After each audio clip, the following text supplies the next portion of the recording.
Hola, buenos días, bienvenidos. Estamos comenzando nuestro tiempo devocional en esta mañana. El día de hoy estaremos revisando del capítulo 40 del libro del profeta Isaías, del versículo 12 al 31 para nuestro tiempo devocional que hemos titulado ¿Con quién compararemos a Dios? ¿Con quién compararemos a Dios? Vamos a nuestra lectura de nuestra porción para esta mañana. Recuerden que estamos leyendo en la Nueva Traducción Viviente para nuestro tiempo devocional. Dice la palabra de Dios, Isaías 40, versículos 12 al 31. ¿Quién ha sostenido los océanos en la mano? ¿Quién ha metido los cielos? ¿Quién ha medido los cielos con los dedos? ¿Quién sabe cuánto pesa la tierra? ¿O ha pesado los montes y las colinas en una balanza? ¿Quién puede dar consejos al Espíritu del Señor? ¿Quién sabe lo suficiente para aconsejarlo o instruirlo? ¿Acaso el Señor alguna vez ha necesitado el consejo de alguien? ¿Necesita que se le instruya sobre lo que es bueno? ¿Le enseñó alguien al Señor lo que es correcto? ¿O le mostró la senda de la justicia?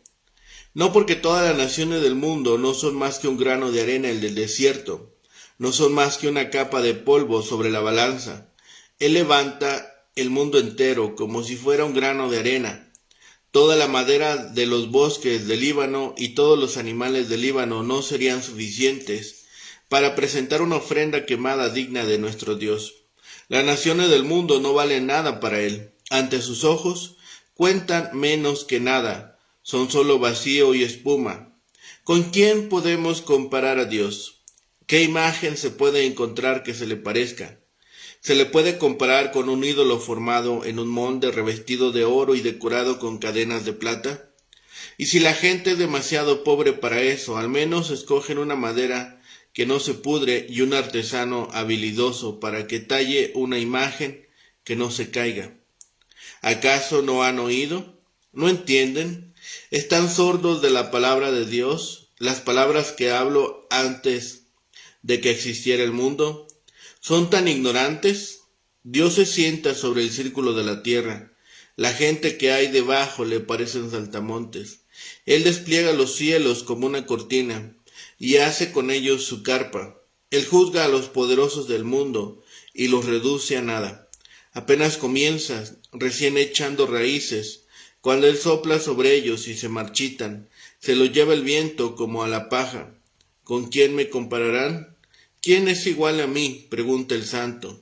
Levanten la mirada a los cielos. ¿Quién creó todas las estrellas? Él las hace salir como un ejército, una tras otra, y llama a cada una por su nombre. A causa de su gran poder y su incomparable fuerza, no se pierde ni una de ellas. Oh Jacob, ¿cómo puedes decir que el Señor no ve tus dificultades? Oh Israel, ¿cómo puedes decir que Dios no tome en cuenta tus derechos? ¿Acaso nunca han oído? ¿Nunca han entendido? El Señor es el Dios eterno, el creador de toda la tierra. Él nunca se debilita ni se cansa. Nadie puede medir la profundidad de su entendimiento. Él da poder a los indefensos y fortaleza a los débiles. Hasta los jóvenes se debilitan y se cansan, y los hombres jóvenes caen exhaustos. En cambio, los que confían en el Señor encontrarán nuevas fuerzas, volarán alto como las alas de águila, correrán y no se cansarán, caminarán y no desmayarán.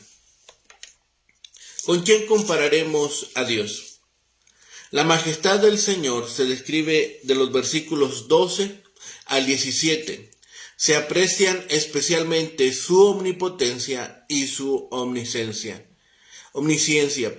Omnipotencia todo lo puede hacer y omnisciencia todo lo sabe. La conclusión a la que llega el profeta es que Dios majestuoso no se puede comparar con ninguno de los dioses de este mundo. La idolatría se hace insostenible frente a la grandeza del único Dios vivo y verdadero. El profeta también hace hincapié en tres aspectos de la obra del Altísimo. Controla todas las cosas y es el creador de todo lo que controla. Es el creador soberano fortalece a los suyos para que realicen sus propósitos. Por lo tanto, este es el Dios que sacará a su pueblo de Babilonia y lo llevará a la tierra prometida. Aún los más débiles, si confían en Él, harán el viaje sin fatigarse. Así que observamos ahora la grandeza, la sabiduría y el socorro de Jehová. Aquí el profeta presenta un sublime cuadro de las glorias del Creador que se revelan a través de sus obras y que se contrastan con la locura de la idolatría. Una y otra vez los israelitas se sentían atraídos por las vanidades de las gentes, e Isaías les hace ver la superioridad infinita del Dios de los cielos sobre toda la imaginación del hombre. No hubo nadie antes de Jehová quien pudiera haberle enseñado la sabiduría de la que todo universo es una manifestación. Ante el Dios único, las naciones, pese a su vanidad y orgullo, no son sino una gota de agua que cae del cubo y como el menudo polvo de las balanzas. Sobre este magnífico fondo se destaca la vanidad de los ídolos, pues la obra del artesano ha de ser necesariamente de menos valor que el artífice que la realiza, y este es un poder que está sobre todos los poderes. Es la visión del hombre que debe reconocer que aquellas imágenes son artificio de sus manos. Pero la trascendencia y la sublimidad de Jehová no le aleja de las necesidades de su pueblo, pues Él tiene cuidado de los suyos y está presto para desplegar todos los recursos de su omnipotencia a favor de los humildes.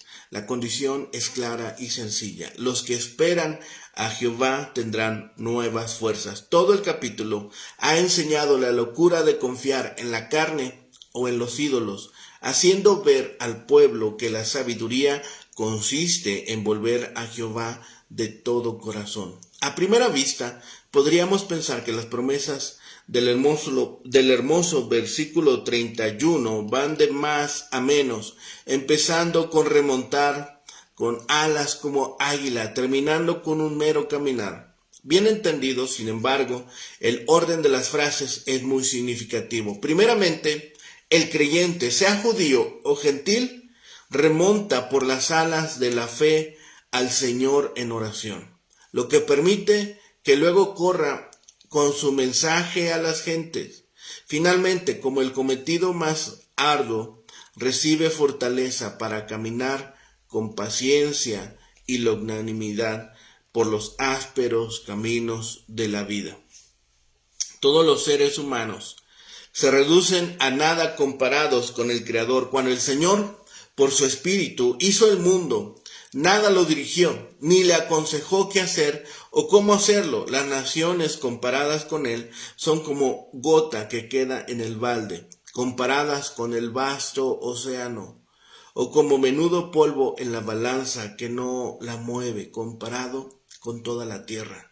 Esto magnifica el amor de Dios por el mundo, que aunque de poca monta y valor para Él, sin embargo, para su redención dio a su Hijo unigénito.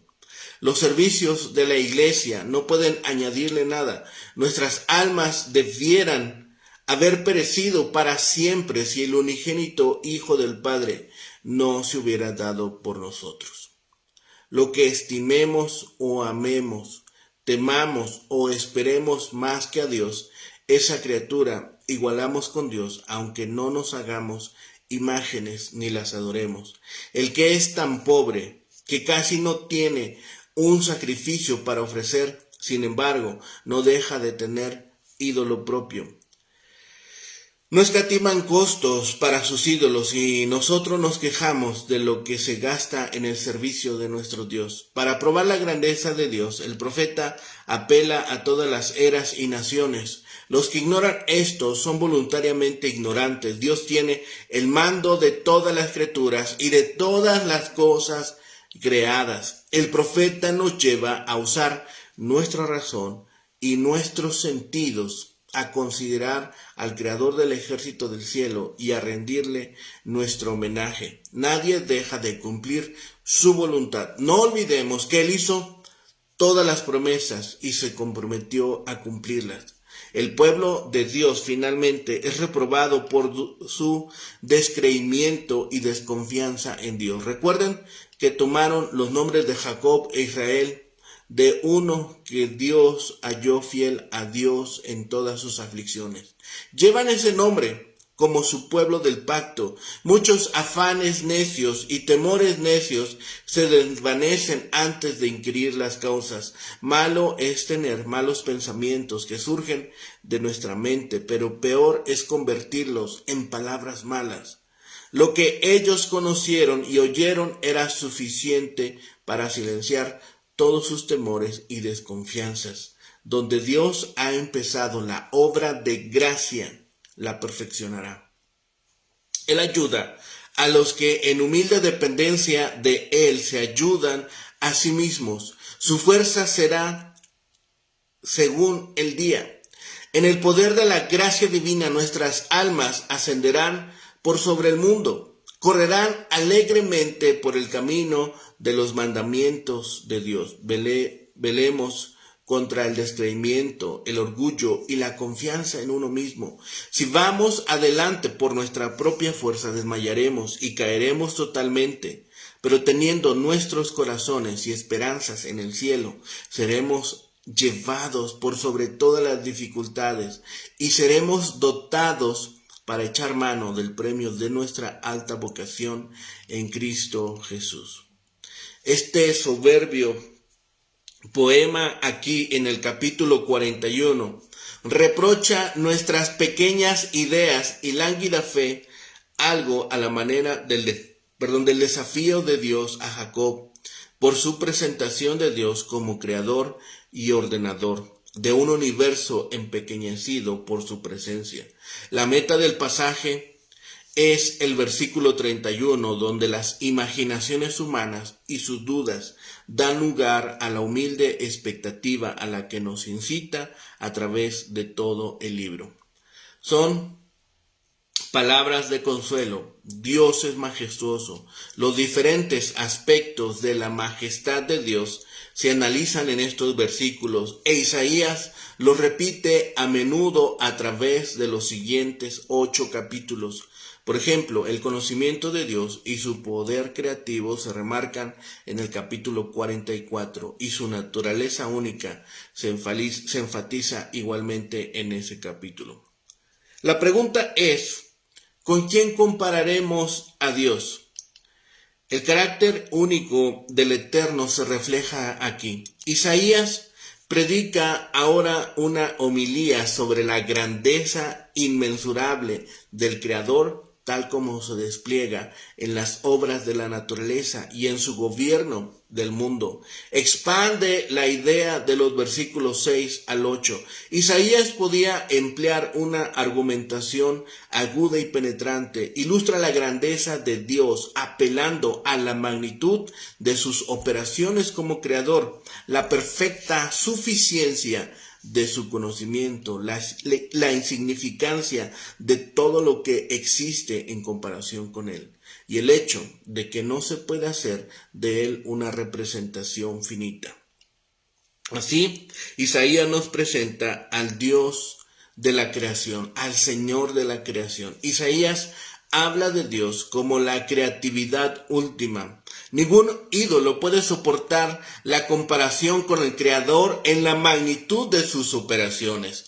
Se afirma en términos fuertes la total futilidad de medir las obras divinas con la palma de la mano, el palmo, la medida, las pesas y la balanza. Dios ha dado dimensiones aún al espacio de su mundo que están más allá de la comprensión del hombre. Y luego exalta la sabiduría original de Dios. ¿Quién enseñó al Espíritu de Jehová? Nadie tiene el Espíritu de Dios bajo su dirección privada. Ese Espíritu que se movía sobre el caos primigenio y le dio forma de cosmos no necesita de un consejero terrenal. ¿A quién pidió consejo? ¿Quién fue llamado alguna vez a aconsejar a Dios en cuanto a la justicia, el conocimiento o incluso la prudencia? También Isaías nos presenta su poder ilimitado. La más grande de las naciones no es más que una gota del cubo o el menudo polvo de las balanzas. Estudiosos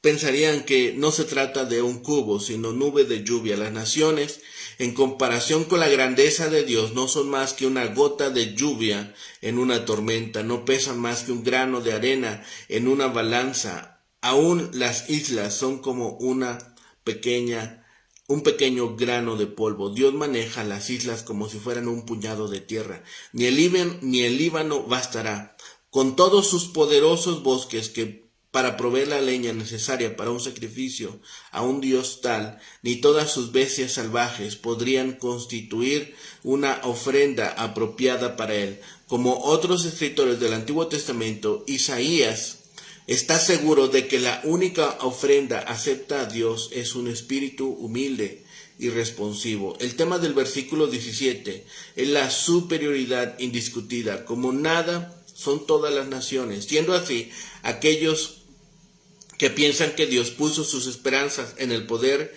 y el éxito terreno de un rey persa han perdido de vista la verdadera interpretación. Las hazañas de un Ciro terrenal no pueden ser la faceta principal de las esperanzas de Isaías. Aquí las naciones son comparadas con aquel caos primitivo, que era mucho más pesado de lo que son ellas.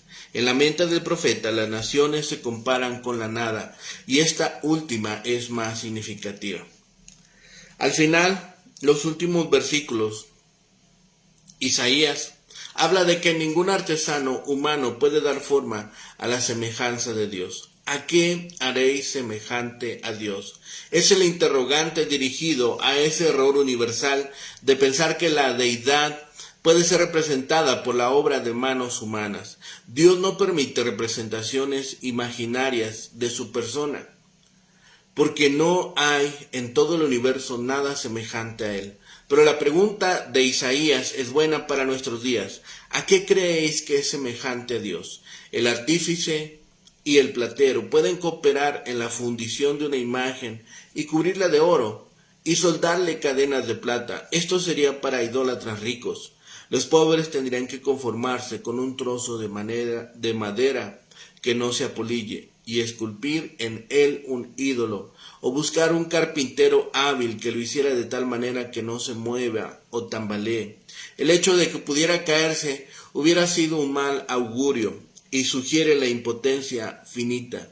El Dios de Isaías, en cambio, no está sujeto ni a los temblores ni a las termitas. Ningún habitante de la tierra puede igualar a Dios. ¿No sabéis? ¿No habéis oído?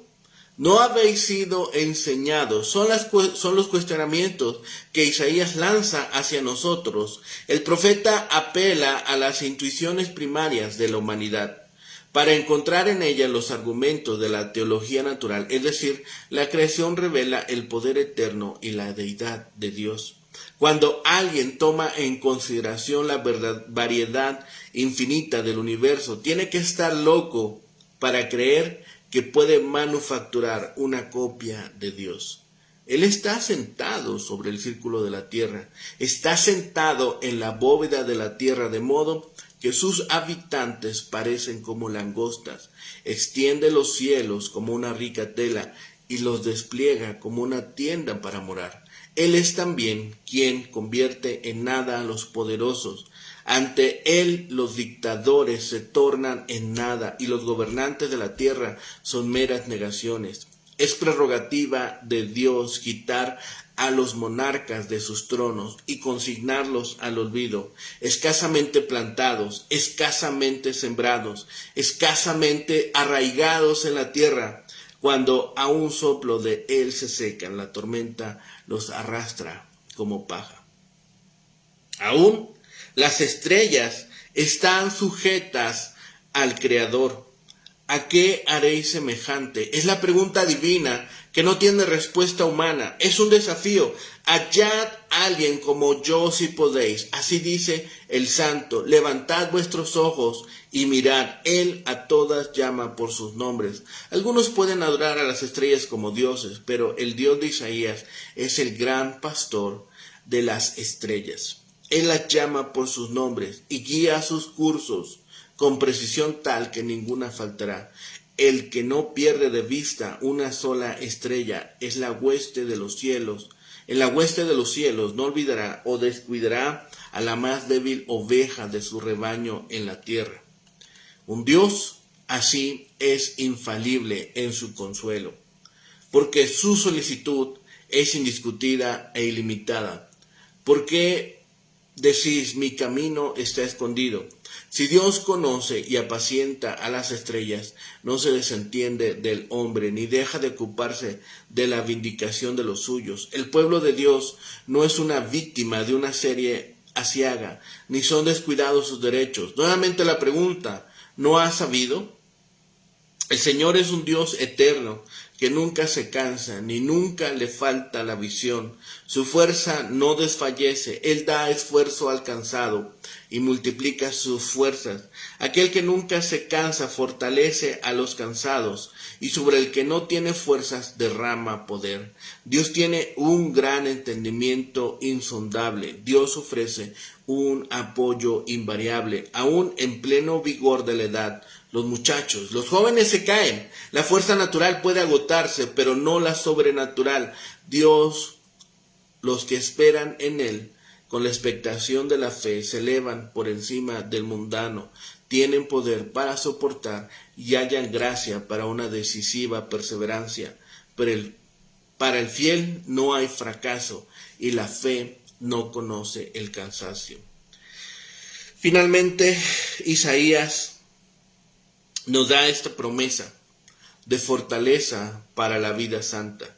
Dios proporciona fuerza, Dios fortalece, Dios da la fortaleza que se renueva esperando en el Señor, y Dios ajusta la provisión de fuerzas a la necesidad presente. Los que llevan las buenas noticias, los que llevan las buenas nuevas, deberán decir, vean aquí al Dios nuestro. La visión del Señor que contemplamos en los versículos anteriores fue poderosa, tierna y misericordiosa. Las secciones restantes del siguiente capítulo clarificarán la visión del Señor. Isaías comienza con esta serie de preguntas retóricas que tienen el propósito de demostrar la grandeza del Todopoderoso, Creador del universo. Su poder sobrepasa todo cuanto el ser humano pudiera concebir. ¿Quién puede siquiera medir las aguas de los mares o la inmensidad del espacio? Todo esto nos lleva a la conclusión que hemos estado esperando por largo tiempo a lo largo del libro de Isaías. Isaías regresa a las preguntas que había planteado.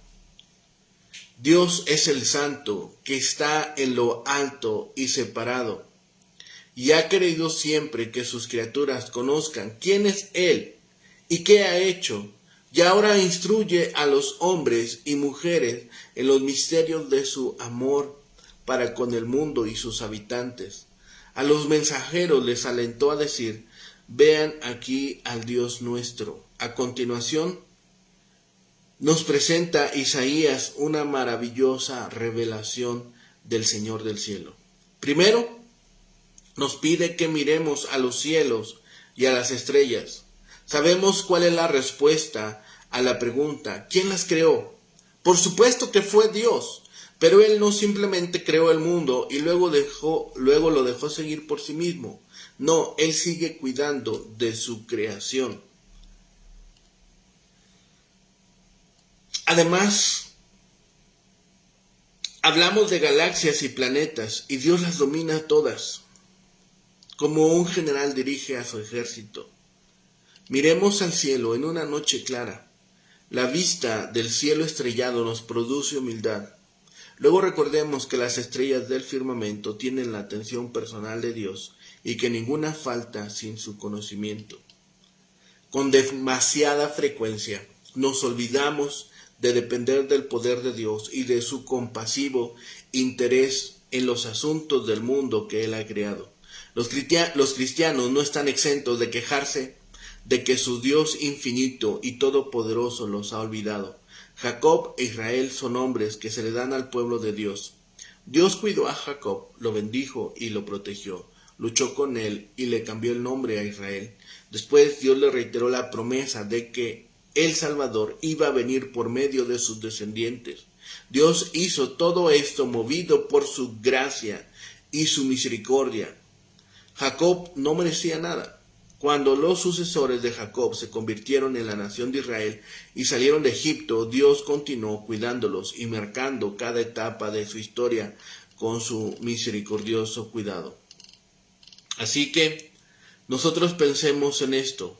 ¿Cómo podremos recibir el don de Dios? Los que esperan en Jehová tendrán nuevas fuerzas. La fe, en Él concede este poder. Cuando confiamos en la fuerza humana, caemos. Cuando confiamos en el Señor para seguir adelante, Él nos oye. No recibirán aliento los creyentes, sino que serán renovados. Se levantarán de las cenizas, del duelo y del sufrimiento para correr y caminar de nuevo. Los hijos de Dios son descritos como águilas que vuelan en el cielo azul. Las águilas se remontan en las corrientes de aire, extendiendo las alas. Dios promete que será el viento bajo las alas de su pueblo. Qué maravilloso consuelo para todos los que esperan en Jehová. Toda la vida del pueblo de Dios, su caminar, su correr y su volar estarán llenos de su infinito e inagotable poder. Incluso en la muerte, montan sobre alas de águila y vuelan al cielo de Dios, donde Él les da el gozo eterno. Apropiémonos de esta hermosa promesa, apropiémonos de estas hermosas palabras y confiemos en Dios. Nuevamente, esperar en Jehová es saber que su fuerza prometida nos ayuda a levantarnos por encima de las confusiones y dificultades de la vida. Significa también esto confiar en Dios. Esto nos ayuda a estar preparados cuando Él nos hable. Entonces seremos pacientes cuando nos pida que esperemos el cumplimiento de las promesas que se encuentran en su palabra. Todas las personas pueden cansarse, todas las personas pueden desfallecer, pero el poder y la fuerza de Dios nunca disminuyen. Nunca está demasiado cansado ni ocupado para ayudarnos o escucharnos. Su fuerza es nuestra fuente de fortaleza. Cuando sintamos que todo en la vida nos aplasta y no podamos dar un paso más, recordemos clamar a Dios para que renueve nuestras fuerzas. Confiemos en sus promesas, apropiémonos de esta palabra que nos ha transmitido hoy. Oremos. Bendito Padre y Señor, gracias te damos en este día, Señor, porque nos permite, Señor, despertar, ver tu creación, observar tus misericordias y tus bendiciones sobre nosotros. Padre bendito, permite que hoy, en este día, podamos seguir admirando tu poder, tu grandeza y tu misericordia sobre nosotros. Y Señor, podamos compartir con otros también del amor que nos has permitido, de la confianza que nos has dado en tu palabra, de tus promesas que nos has transmitido y de tu gloriosa redención por medio de tu Hijo Jesucristo.